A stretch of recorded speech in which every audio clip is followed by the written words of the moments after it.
बचपन में जब मैं स्टूडेंट थी तब मैंने उनकी बहुत सारी जो विद्यार्थियों की शिविर होती है वो अटेंड किए। हम लोग 2-2, 3-3, 4-4 दिनों तक, हफ्ते तक वहाँ रुके और आज तक हमने नहीं देखा ऐसा। और हम जितना आश्रम में खुद को सुरक्षित मानते हैं उतना शायद ही कहीं किसी और जगह पे मैंने अपने आप को सुरक्षित पाया है। हमारी न्यायपालिका से, हमारे देश की सरकार से यही अपील करना चाहते हैं कि इतने जो बापूजी के साधक हैं, इतने जो बापूजी के शिष्य हैं, उनके हृदय की आप पुकार सुनिए।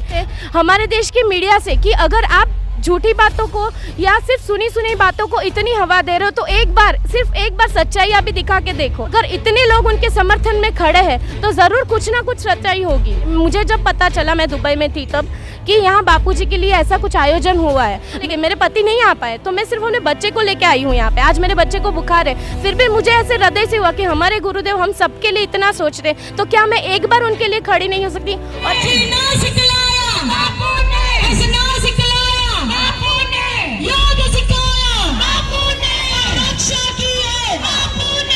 अगर एक के बोलने पे मान लिया तो इतने हजारों करोड़ों, बापूजी के करोड़ों अनुयायी है, तो उनकी बात भी सुनो।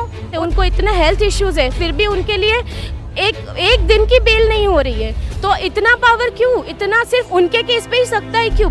इतने 8-9 सालों में केसेस हुए पर वो लोग एक दिन, 1-2 महीने या कोई तो विद इन अ डे वो लोग छूट गए। तो सिर्फ बापूजी के केस में क्यों रिहाई नहीं हो रही है?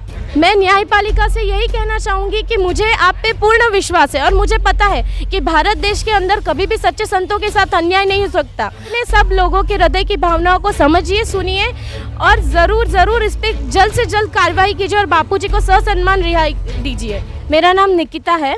मैं बचपन से यहीं वापी शहर में रहती थी। शादी के बाद मैं 8 साल से दुबई में सेटल हूँ। बापूजी के कार्यक्रमों में मैं जब 6 साल की थी तब से जा रही हूँ, तो लगभग 20-23 साल से मैं आज उनके साथ जुड़ी हुई हूँ। और बचपन में जब मैं स्टूडेंट थी तब मैंने उनकी बहुत सारी जो विद्यार्थियों की शिविर होती है वो अटेंड किए। उससे मेरे स्कूल रैंक्स के साथ साथ मेंटल पीस में, या फिर जो छोटे बच्चों के अंदर होता है कि एक दूसरे के साथ जेलसी या थोड़ी बातों में डिप्रेस हो जाना, उन सब में मुझे बहुत फ़ायदा मिला। मतलब मेरा मन शांत रहता था और पढ़ाई में मैं बहुत अच्छे से फोकस कर पाती थी।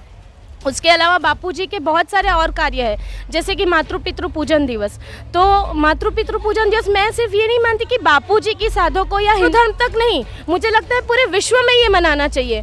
तो ही हमें लगता है कि ये जो वृद्धाश्रम की जो सिस्टम आ रही है धीरे धीरे भारत में भी बढ़ती जा रही है, वो कहीं जाके कम होगी।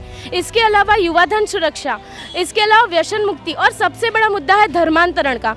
आदिवासी के कितने ऐसे क्षेत्र हैं जहाँ पे मिशनरियों द्वारा सिर्फ छोटी बातों, अनाज के लिए, थोड़े से पैसों के लिए उनका धर्मांतरण किया जा रहा है। तो उन क्षेत्रों तक और कोई पहुँचे ना पहुँचे, बापूजी पहुँचे। और ऐसा नहीं है कि मैं सिर्फ ये सुनी बातें बोल रही हूँ। मेरे परिवार से जुड़े हुए लोग, मैं खुद ऐसे क्षेत्रों में जाके मैंने काम किया है। हर वर्ष बापूजी द्वारा दिवाली के लिए उन आदिवासी क्षेत्रों के अंदर भंडारा होता है। और कुछ क्षेत्र ऐसे हैं कि जहाँ के बहुत सारे गरीब आदिवासी, उनके बच्चे कमाई के लिए बाहर के क्षेत्रों में चले गए थे, तो वो सब, उन सब के लिए बापूजी ने एक रेशन कार्ड जैसा सिस्टम बनवाया। एक कार्ड दिया जाता है, उस कार्ड पे उनको अनाज मिलता है, रहने के लिए जीवन उपयोगी चीज़ वस्तुएं दी जाती है।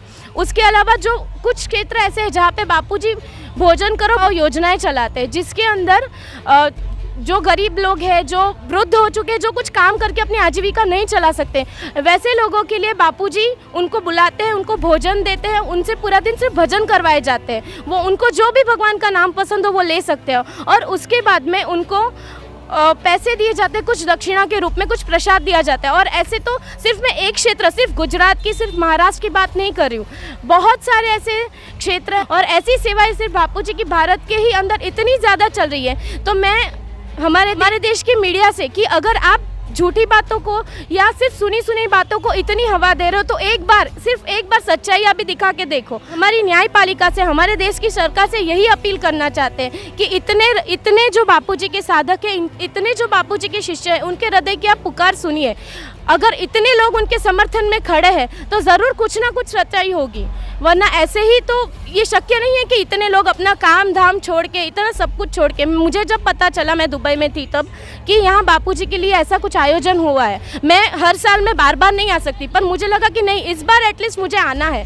तो मैं अपने बच्चे को लेके, मेरे पति नहीं आ पाए तो मैं सिर्फ अपने बच्चे को लेके आई हूँ यहाँ पे। आज मेरे बच्चे को बुखार है, फिर भी मुझे ऐसे हृदय से हुआ कि हमारे गुरुदेव हम सबके लिए इतना सोच रहे, तो क्या मैं एक बार उनके लिए खड़ी नहीं हो सकती। और ये सिर्फ मैं तो सिर्फ एक बार आई हूँ, यहाँ पे कितनी ऐसी महिला है जो अपना घर का काम करते करते बीच में से समय निकाल के वो जा रही है। उतनी सेवा, इतना सब हो रहा है, तो इतना कोई कैसे किसी को पैसे देके तो आप बुला नहीं सकते। और हर से आ रहे हो, ये जो आरोप लग रहे हैं, कितनी सच्चाई है? कभी कुछ देखा क्या गलत होते हुए? जी नहीं, मैंने कहा ना, मैं जब 6 साल की थी तब से हम आश्रम से मेरे परिवार जुड़ा हुआ है।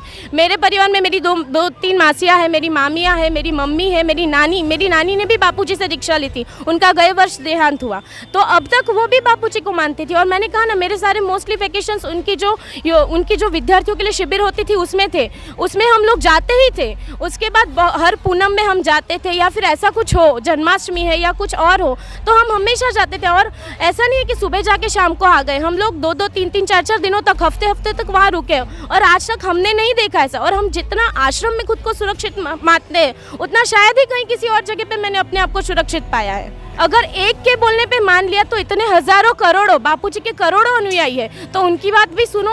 उनके इतने, बापूजी के ऊपर पॉस्को एक्ट लगा दिया, उनकी इतनी उम्र है, इतने वयोवृद्ध संत है, उनको इतने हेल्थ इश्यूज है, फिर भी उनके लिए एक दिन की बेल नहीं हो रही है। तो इतना पावर क्यों? इतना सिर्फ उनके केस पे ही सकता है क्यों? बाकी भी लोगों के इतने 8-9 सालों में केसेस हुए, पर वो लोग 1 दिन, 1-2 महीने, या कोई तो विद इन अ डे वो लोग छूट गए। तो सिर्फ बापूजी के केस में क्यों रिहाई नहीं हो रही है? क्या कहना चाहोगे न्यायपालिका सरकार को? क्या कहना? मैं न्यायपालिका से यही कहना चाहूँगी कि मुझे आप पे पूर्ण विश्वास है, और मुझे पता है कि भारत देश के अंदर कभी भी सच्चे संतों के साथ अन्याय नहीं हो सकता।